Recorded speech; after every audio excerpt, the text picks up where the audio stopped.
Hi everyone. Today is Tuesday, October the 24th, and this is the Moneyball Morning Report for the Benzinga Pro platform.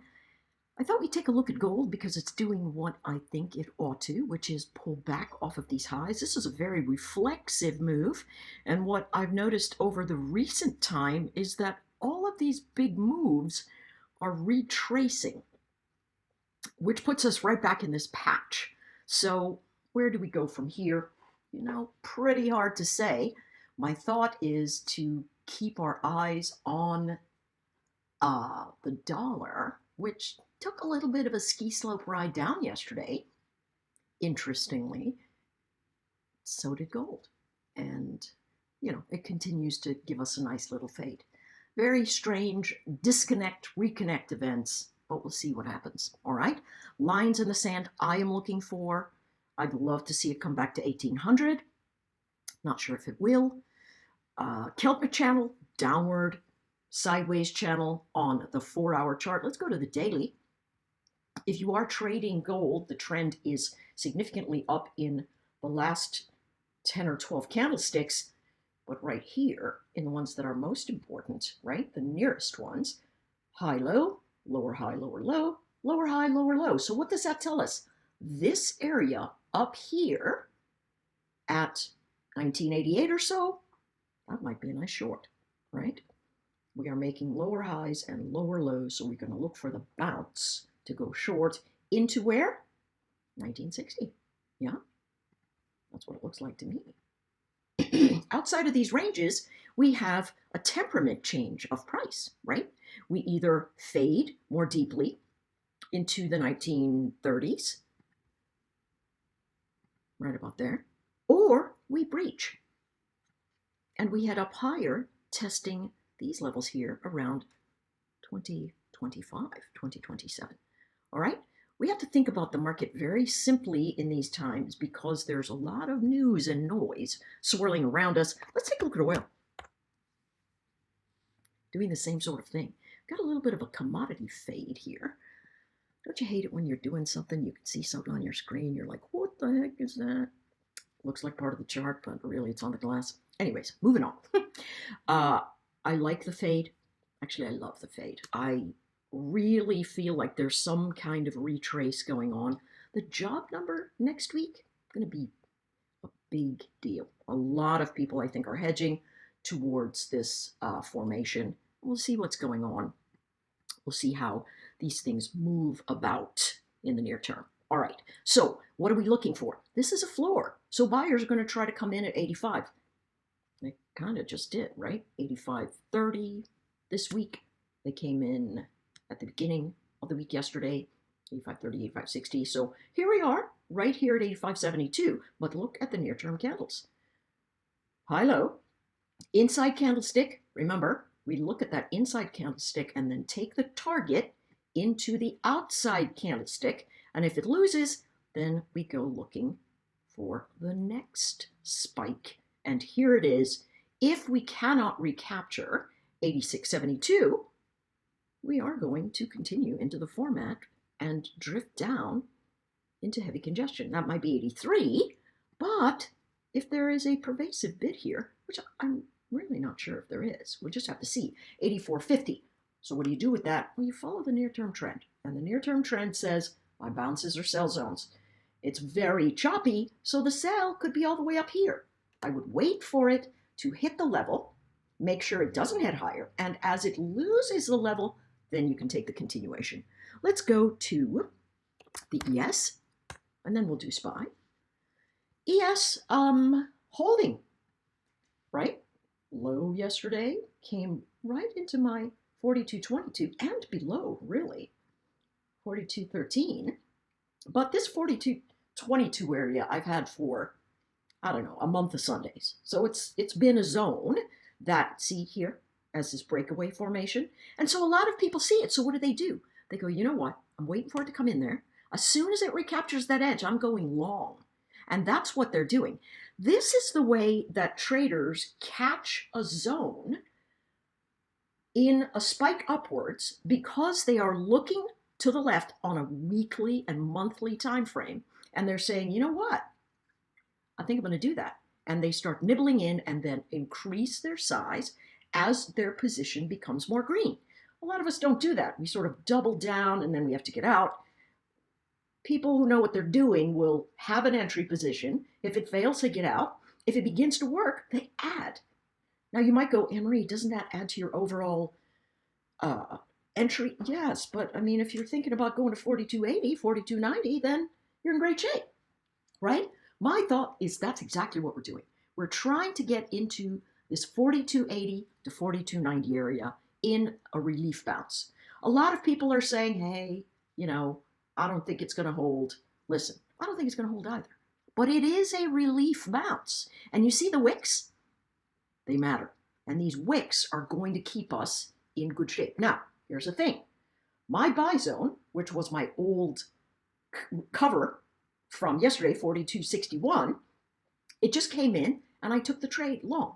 Here's what I want to see. I want to see it move up and over 68 and into 70, or I'm going to clip the wings on this one, right? Because it could be that the actual support zone that the traders want to test, since everybody's long in the overnight, right? They're taking the trades long. They want to see the price action continue to move up, or they're going to trim and get out of the trade so they don't get smashed into the end of the day. All right, so those are the zones that I'm looking for. Pause, and you can write them down or put an alert, or not even think about them at all. It's totally up to you. So here we are in the flag pattern. Listen, flag pattern: high, low, lower high, lower low, lower high, lower low, right? But the traders are still saying, listen, this is it. We're going to have a reflexive bounce. Traders have 1 foot in the door, 1 foot out of the door. That's what's happening right now. So let's take a look. We are above the close of the prior day, above the low of the prior day, above the close of the day 2 days before. So what are we doing? We're trying to get up here, right? But we still have these lower highs. And we have our first higher low. So what's going to happen? People are going to get up into 14,853, and they're going to go, I got to get out of here. I'm going to cover, right? I think shorts are also going to cover here. 14,000. I'm not kidding you. Ever since, I really feel like the pressure in my eyes have changed. Yeah, 14,850. Moving up to this zone, sellers are going to leave, and that might push us up right back into 14,900. Now, you know the NQ. Once it starts running, it can really run. And we're going to have to take note of that. I actually am going to trade the NQ today. I think that I'm going to like it. So what am I looking for? I'm looking for the longs overnight to liquidate into the open, take some profit, or stand their ground and push higher. I'm going to go to a very small time frame, watch it break out, watch for the pullback, and then run with the trade.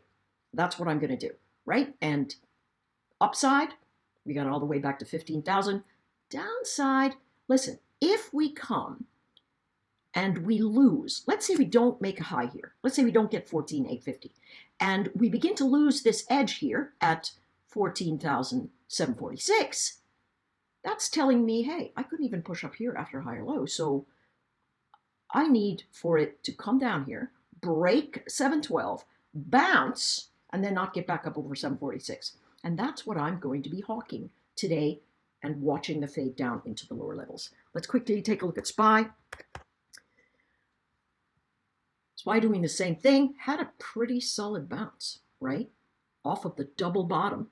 And here's the zone from the weekly. Let's draw a line there, right? 420. Listen, above 420, traders are going to buy the dip.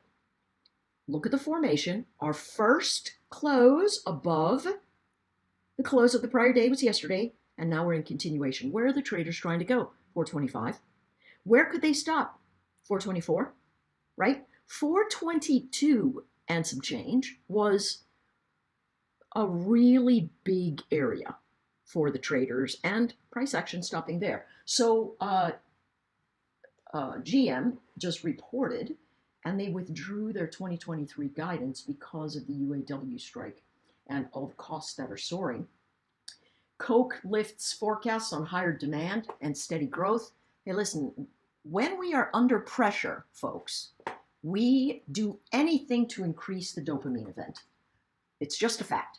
And so, of course, we're going to buy Coke and whatever. I don't know. I think they will alcoholic beverages now. They do a lot of stuff with their water. And so I'm not surprised. I really am not surprised. So Coke doing a nice job. My suspicion is it's not going to hold. You've got to watch for these pullbacks. Okay? Now, if we lose 420, where do we go next? 415. That's my suspicion. And I'm using the monthly chart to do that. Let's take a look at the cues. Same thing. I believe we're in a recovery bounce. What do we want to look for? This test, 358, right? Now notice we rejected that edge at the first pass, but I do believe this chart is going to try and get up into 362, right? I see recovery bounce today. Now, it's all going to be what happens at the open, right? If the traders come in and they go, you know, I've been overnight long and I'm getting out, if they cannot hold the close of the prior day, sellers are going to come in and try to step on their necks. It is what it is. We're a savage group, we traders. So let's take a look at 354 as our baseline in terms of dip buying. If it loses this zone, let it fall if you're looking for a long. If you are looking for a short, you should be looking for it up here at this close into 355. And if it continues, good on you. Just keep on going. If it doesn't, and it's moving to the upside, then we're in great shape for continuation long. But if you're short and it starts moving up again, you need to cut. All right? I think we're in a reflexive move to the upside, just an oversold bounce, which is going to lead to more selling in the end. So don't go short because it could bounce super hard. A lot of people are short. And wait for the dips to go long. If the dips come in too hard, you got to step out of the way. Very tactical trading. Take care, everybody, and I'll see you all tomorrow.